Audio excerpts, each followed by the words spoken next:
Sampai kapan kita mengkhianati Allah? Sampai kapan kita mengkhianati Rasulullah? Sampai pajan tanya jet ke pengkhianat. Hana jerah dulu. Nyodup yang kata rasa hana jerah dulu. Dup nama tubuh kita nyohek baik bak tamudip. Kalau menyum.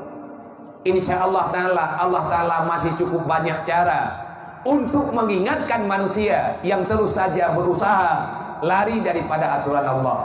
Urut kiamat tinggalna pertanyaan.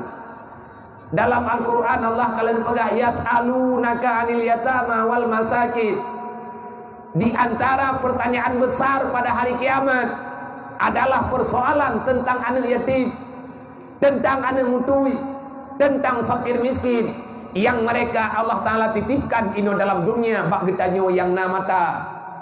Makanya Allah Ta'ala nabaga walaqad dara'na li jahannam katsiran minal jinni wal ins lahum qulubun lahum ayun lahum azan, punya hati tapi tak punya perasaan, punya mata tapi tak punya pandangan, punya telinga tapi tak punya pendengaran. Kita tidak pernah mendengarkan rintihan mereka, kita tidak pernah melihat penderitaan mereka, dan kita tidak pernah merasakan apa yang mereka merasakan sekarang. Kamu itu pengkhianat, kata Allah.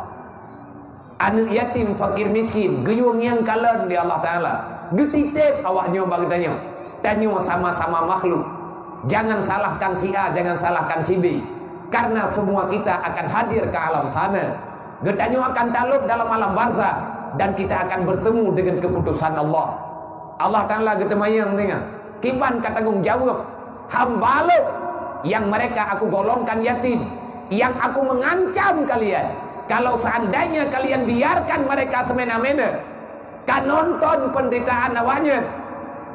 Ara'aital ladzi yukadzibu biddin, kalian pengkhianat agamaku, kata Allah.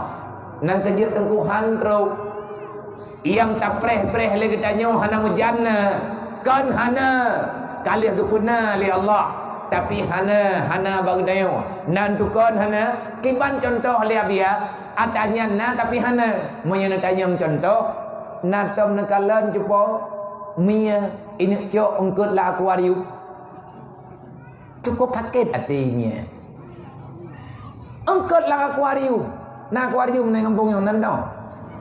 Aku pikir tu akuarium tan tau kuno pakajau dini nyanyian tampo ingkut warna-warni lang akuarium dong pluang geroi ija li langu li ini aideng liwa icukeh li kaca truktan menang kita tanya orangnya ada penghalang lagi mi hanya ica ungkut karena nak kaca, karena dalam ia begitulah orang-orang yang tidak mau beriman dengan sepenuh hati, tidak mau menjalani perintah agama dengan seikhlas hati.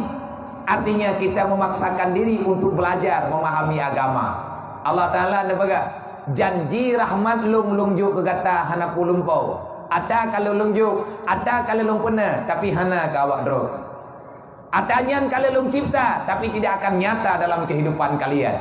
Bahkan hana drog. Allah menjawab, walakin kadzabu bi ayatina, kalian pendusta dalam agama. Kalian berkata beriman, watelang perut mak tak berjeh mandung pegah iman, watelang rahimah tak berjeh mandung pegah ibadat, watel dalam rahimah dalam perut kenal dunia. Semua kita berjanji tidak akan pernah berbuat maksiat, baik secara nyata ataupun secara batiniah. Lahir hantalawan Allah, batin juga kita tidak akan pernah mengkritik keputusan Allah. Kenyataan di lapangan uronyo lain daripada masalah, lain daripada yang kalian ketanya berjanji dengan Allah.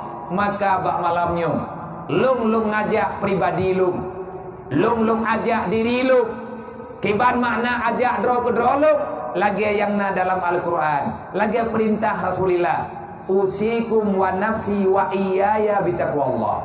Pada malam hari ini saya berwasiat, lung wasiat bak tubuh lung wasiat bak jiwa lu, dan lung beri wasiat kepada orang dron yang sesama iman dengan lu. Karena laginya perintah usikum, lun wasiat bak dron, lun pegah bak dron, lun peingat bak orang dron, wa iyaya wa nafsi, dan pada jiwa lu, wa iyaya dan bak tubuh lu, bi taqwallah, dengan menghadirkan secara zahiriyah, secara batiniyah takut kepada Allah. Innallaha wa malaikatahu